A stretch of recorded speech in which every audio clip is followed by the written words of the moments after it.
Hey everyone, welcome to weekday coronavirus-driven mind stuff. My name is George Ortega, and it's 1:31 a.m. on Wednesday, May 27th, and this is episode number 33.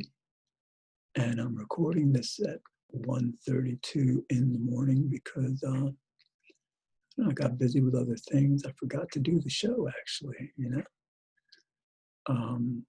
So anyway, I just so what am I going to talk about? I'm almost done putting together my dresser, 6-drawer dresser. I'm going to be able to put stuff in there like sweatshirts and pants and stuff that I ordinarily keep out. So I'll keep this place a bit more tidy. So that'll be nice. And what else? I'm playing a lot of bass guitar, finally, and I'm playing through the headphones a lot. For example, I was just playing for about an hour, before just starting to record this. So let's see. In the news, there's nothing going on. Basically, well, it's kind of macabre. I think I said that right, without the R-E at the end. So it's kind of macabre that we are in a phase where we are opening up society, business, beaches, some restaurants, I guess, in different states and all, and just essentially waiting for the COVID-19 numbers, people infected and people dying to go up. That's what we expect. And then, again, according to what our experts tell us, I'm not an epidemiologist, but what they say is that at a certain point, we'll have to close again, and we have to go through 2 or 3 of these phases before we arrive at either herd immunity or the coronavirus is contained enough, so we don't have to worry about all that much. And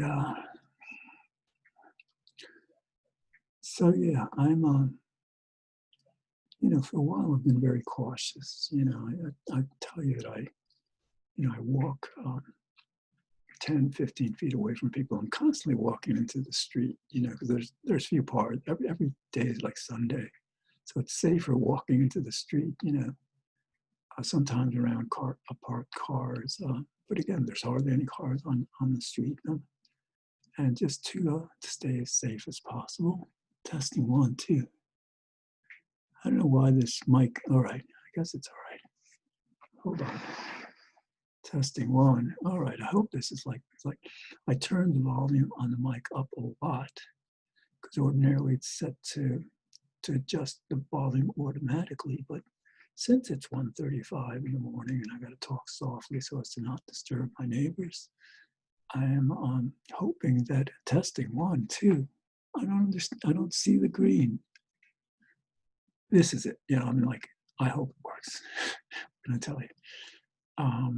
Because I'm not going to do it again. So anyway, so we're waiting for the case numbers and the death numbers to rise again.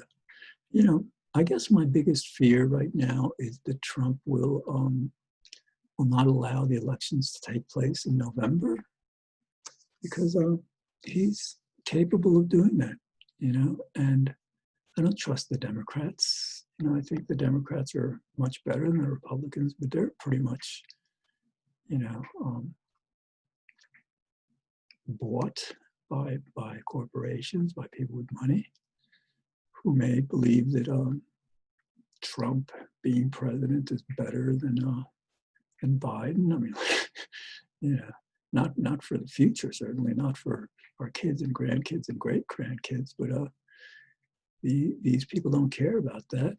We're living in a very kind of it's an age of contradiction. The world has gotten so much better for so many people.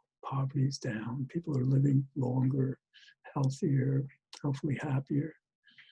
But at the same time, we're just like totally destroying the future for generations to come. You know, with climate change. I mean, like, and we're so like we're so lacking in a moral compass that you don't hear the media talking about, well, you know, if we want to keep safe from these pandemics, if we don't want to go through another one, we better stop factory farming. And the best way to do that is to pump billions of dollars into cultured meat research, you know, lab-grown meat, so we can have that in 2-3 years instead of like 10 years, whatever. But again, the people in power are not that good. And it's unfortunate. And like, you know, I don't blame them. I don't believe in free will. This is all, you know, I mean, I believe in God, and I believe God is all powerful. You know, this is what God says goes. That's what like being omnipotent means. That's what creating the universe and being the universe means. You know, it's all God. We're all manifesting God. So like, and you know, in a certain sense, I'm like, I'm not really either blaming or indicting human beings because of that, because we don't have a free will, as our four top scientists, Newton, Darwin, Freud, and Einstein, all understood, but it hasn't reached the mainstream yet. So yeah, so we're left, I mean, like, in a certain sense, I have to blame God for this, but I'd rather not blame God. It's kind of like feels better to not blame God. So I guess it's not completely logical, but what I tell myself is, well, you know, I'm not intelligent enough, nor do I have enough information to blame God for anything. So I mean, that works well enough. But anyway, so I canceled I was going to open my room up at 9 o'clock tonight, and I canceled it because I was really tired. I don't know why. I think, yeah, I have no idea why. So I've been playing a lot of bass guitar, you know, sometimes in the middle of the night, and that feels great. Yeah, no, actually, I've been doing a lot. I've been doing a lot. So anyway, I'm getting a bit less afraid of this COVID-19 thing. I mean, like, I'm still distancing, but for example, I've got to go out to Trader Joe's, and well, I guess I should take my bike. You know, I can ride my bike on the sidewalks now. I mean, like, I don't like to ride in the street, even in these, you know, through the city. I mean, the suburbs I'll ride in the street, but you know, in the city I prefer to ride in the sidewalk. So if I doubt it's going to happen tomorrow, because like I probably won't get to sleep till like 3 or 4. Who knows? I'll probably play some more music, jam some more on bass while this is processing, and then while it's uploading. So and I don't mind, you know, as long as I get 8 hours sleep. It doesn't matter to me whether it's like in the morning, afternoon, evening, night, whatever. I tend to get, you know, sometimes I'll fall asleep like 6 or 7 in the morning, wake up at 2 or 3. You know, that works for me. Then I get out around 6:30 for a walk, like I did today. It's a nice day. And tonight I have Rabbi Bronstein's Parsha class. He's the rabbi of Bet Am Shalom, which is the Reconstructionist synagogue here in White Plains. And he's a great guy. I really like him. He's a real mensch. He's got a great sense of humor. He likes people. He's smart. He's actually the president of the New York Board of Rabbis in New York State. So that's pretty impressive. So anyway, I look forward to that. It's from 8 to 9:30, and I'm not going to like open my room again tonight because, like, you know, I figure that'll be my Zooming for tonight. I may join a Zoom room earlier, you know, than that. I have to see what's going on. So what else? Yeah, the concern in my mind is that Trump will try and perhaps succeed in disrupting the election. And the Supreme Court would back them up. It'd be kind of like a coup, but they've done this before. I mean, it was a coup when they stopped the recount of Gore, in 2000, and it was another coup when they prevented Obama from appointing a justice, a Supreme Court justice, like he was entitled to do when Scalia died. So I don't put anything past them. I mean, basically they are like so history, regardless of what they do. They're kind of like a cornered cat. Cornered cat will just like fight like hell, and that's what they're doing. I mean, it's a fatal, flawed strategy because like history is so against them. I mean, they're gone, but they may wreak a lot of havoc. They're not going to go out peacefully, but they will go. I mean, like because they're running like and so yeah. The Democrats are no longer going to be run by the moderates to a great extent. And when I say moderates, I'm talking about economic moderates. The Democrats, neoliberals have just like, I mean, FDR would roll in his grave if he knew what happened to the Democratic Party. Clinton and Obama, he really, they were both disappointing. They should have done a lot more. Should have fought a lot more.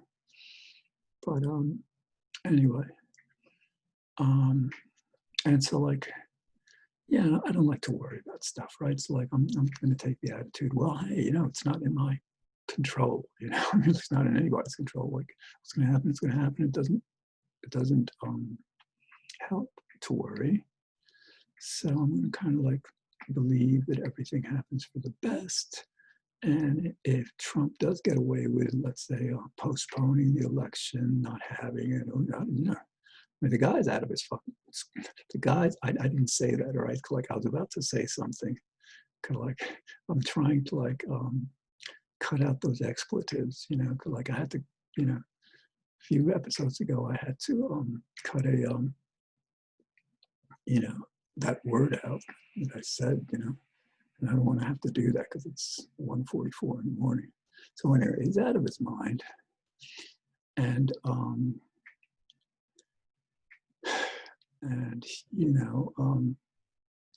but again, I trust that, really good things happen from things that aren't all that good. I don't understand. Testing 1, 2. I see the little green thing. It's got to be working, I guess. Okay. Yeah, and I go back to the Great Depression and New Deal. So much good stuff happened after the Great Depression, and we're going into another depression. There's no doubt about it. It's the job numbers, tomorrow, tomorrow, Thursday, they'll come out with new jobs numbers, unemployment numbers, and chances are they'll be at over 40 million unemployment claims. And about 40% of those lost jobs aren't coming back, they say. And so that is everything you have to know about the future, actually. I mean, Trump and the Republican Party are not, regardless of what they do, they could turn this country into a monarchy, into a dictatorship, and they still don't change the fact that people need to be put to work. And like, actually, like, that's one thing I'm not afraid of. I mean, like, because like our country, when people would be like, people would be killing each other left and right if you tried to do that. I think the conservatives would probably, just do them in, whatever. So, so I'm not worried about that. And I really, I shouldn't, the media, problem with the media is corporate, and they're not going to say what's going on. I mean, like, I read the headlines, New York Times, Washington Post, NPR, CNN, Google News, every day. And, they're not talking about, the future. They're not talking about how to prevent future pandemics. They're not talking about, what good can be done, when we start to create jobs. I mean, like, they are, Yeah, a lot of they're not talking about anything substantial because, like, that's the problem with this country. Like the New York Times, the quote unquote liberal newspaper, they're not all that liberal. They really aren't. Neither is the Washington Post. They're protecting their second houses and their 401ks and all that. It's unfortunate, but again, so I mean, again, like I don't want to like harp on what's bad because there's so much good in the world. You know, if you want to know how good the world is in so many ways, read two books. One's called Progress by this guy Norgard, I think his name is. He's I think he's from Sweden or Norway, I think. I'm not sure. And then there's another book called Abundance by Peter Diamandis, I believe he is. And he's made a lot of money doing something, I don't know. And they both books just chronicle and report how the world today is so much better than it has been in the past. Less violence, less poverty. People are happier. We've got like, so many blessings. I mean, it's an amazing world. And so, yeah, you wouldn't think that, just to listen to the news. I mean, that's one problem with the news. I mean, again, they're not all that liberal. They're not. I mean, basically, if they were that good, that virtuous, they would be talking about like the roots of problems, how we overcome them, things like that. But they don't. They just like politicians benefit when people are afraid, so they print and report story after story after story about how bad things are. And yeah, granted, I'm like, this is like historically challenging, and no question about that. But they don't even attempt to give it a positive spin of like, how life can get better after this. They don't even attempt it, that tells you everything about the media. I mean, like, who knows? I think maybe 30 years from now, it'll be much different. Maybe the millennials, excuse me, and generation X, Y, Z, however, these new generations will see that in order to survive, for them to be able to have kids, and that they have kids and have kids, and just for civilization to prosper, then everything's got to change. I'm like, you can't have these corporations, news corporations, are supposed to be watching the politicians just like watching out for themselves, a lot of self-interest. And I mean, I'd love to be around to see that. But if I'm not, I guess I expect that it will happen. That because like this, this structure, it's a plutocracy, not just in this country, but throughout the world. Money's running things. And the unfortunate thing about that is people who know how to make money often aren't the best people. They don't often care all that much what they have to do to get the money, either to themselves or to others. They neglect their families. They will, so yeah, we're gonna have to reform the world, a new political reformation, just kind of like no, it's probably not going to be like the religious reformation, because I don't even know much about that. So it's 8 minutes and 44 seconds left. I'm glad I'm doing this. And so I'm really excited. I'm jamming. My goal is to be a bass player. And you know what's interesting? Ordinarily, I play music like, well, the popular stuff. I like Simon and Garfunkel, the Beatles, America, Eagles, Crosby, Stills and Nash, the Allman Brothers, just rock, classic rock, Lotties of Messina, James Taylor. But what's interesting, like, they're not all that interesting to play bass guitar to. So my recent discovery is like I talked about this last time. I got turned on to Led Zeppelin. I listen to them. I like their stuff. I mean, Stairway to Heaven is like the classic rock song. I don't think there's another song that's more classic rock than Stairway to Heaven. I mean, they really nailed it. And but they were kind of like heavy metalish in a way, hard rock. And so I didn't, I was more of a James Taylor, Carly Simon, Cat Stevens kind of guy, growing up. And so I didn't listen to Zeppelin that much. I appreciated them. I heard the songs and I thought they were great, some of the songs. But it's only now that I'm beginning to understand how great they are. And then, so I'm jamming to them, and they've got some really, really complex, somewhat convoluted kind of melodies. They're changing tempo and sometimes changing key, and you really have to know the songs to play bass to them. Otherwise, you don't know whether, some songs are very predictable. You know where they're going. And that's what you need to do with bass, but with Zeppelin. And so actually, now I'm just listening to an unauthorized biography, somebody who apparently knew them. And I got to look that up. I got to find out how he knew them, whatever. But, apparently Jimmy Page was instrumental. He was with the Yardbirds, excellent guitarist. And then I got to learn about Robert Plant. And the bassist is John Paul Jones, but I'm not sure the bass is what I'm listening to there. I'm not hearing the bass too much. I'm hearing a lot of drums, a lot of beat and all, but mainly guitars. So anyway, and then I've started listening.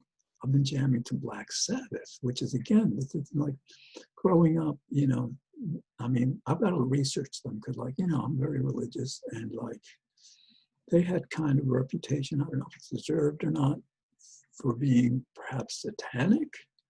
And it probably isn't deserved. I don't know, I got to look because I was listening to some of the lyrics. I don't think so. Anyway, but they're, in terms of practicing bass guitar, they have really hard driving rhythms. So that's good. And I don't know if there are any, but anyway, what's doing is it's inspiring me to play a lot of bass, and so that's good. So again, the plan is in a year or two, after we're back to the new normal, whatever that is, I would like to be a session musician if I can, a studio musician, because I do believe I have a distinctive bass style. Again, I play bass like most people play lead guitar. And I'm up and down the keyboard, the fretboard, and I've got a short scale bass and an Ibanez micro. Most basses are 32 inches the neck, and this is 28 and a half, so it's much easier to get around the neck. So that's good. And I feel great. I'm if it doesn't happen, it doesn't happen. I'm just really enjoying getting good finally. The funniest thing, I was for years and years, I was trying to play this style with an electric guitar, just play lead throughout the entire song. And I may still try it again. Maybe it's still possible, but I just realized, no, basically, if I want to do that, it's probably only possible with a bass guitar because it's not the lower. So anyway, that's fun. What else? So yeah, I'm almost done building that dresser. It's a long dresser. It's about 5 feet long, 6 drawers, and I think it'll just fit in this wall, that I have. I see a place for it, but hopefully that'll be done tomorrow. That'll be nice. And a cousin from California just got in touch with me. I wrote her back, and hopefully we'll talk soon. Because I don't know my cousins. I've got a few cousins in California. A famous cousin I won't talk about because, like, you know, a bit modest with that. I don't want to brag, but yeah, I don't know them all that well, and it would be nice to communicate with them. I'm glad I'm, like, you know, like talking to my brother every weekend almost, you know. And I gotta, like, you know, as I get older, I think, you know, family becomes more and more important. What family I have, I guess, you know, 'cause, like, it's really my brother. I don't know his family very well. I mean, like, my two brothers have kids, but I don't really have interactions with them for whatever reason. I don't know. But anyway, and I gotta start, you know, I miss the congregations, you know, Kol Ami, Temple Israel, Bethlehem Shalom. You know, I was, before this happened, I was like going to services and classes all the time, and it felt great. And I missed that. So, like, they're on Zoom, and I gotta, like, do more of that. Gotta take time for that. So what else? What else? What else? Yeah, it's unfortunate. I don't think that woman and I are going to work out. You know, hey, you know, I have a feeling she's closer to 40 than 60, and I'm 62, so, like, it's too much of an age thing. And, like, I mean, yeah, whatever. I mean, I would like to find a woman, you know, to. And I think, you know, maybe an artist, because she's an artist. She's not an artist. She went to art school. She didn't become an artist. But I think I may actively seek out an artist, maybe a vegan artist, you know, because, like, I'm a vegan. I'd love to, like, you know, marry a vegan. That'd be cool. But, you know, I don't know if that'll happen. I should kind of, like, talk about that more, because sometimes I find that when I talk about things, they happen more. All right, so I've got 49 seconds left. Again, watch this Monday through Friday, 5 o'clock, White Plains Community Media, Channel 76, Optimum, 45 Verizon. And you can catch the episodes through their website or on YouTube. And so, yes, this is like, you're going to see this later today, because, you know, this is like Wednesday's episode. So I'll just, you know, I'm going to send it to the studio, and, you know, within the hour, it's got to, like, process and upload, and I'll send them a link so they can download it and show it. And all right, so I hope you're having a good day. And 7, 6, 5, 4, 3. I will see you tomorrow. Take care.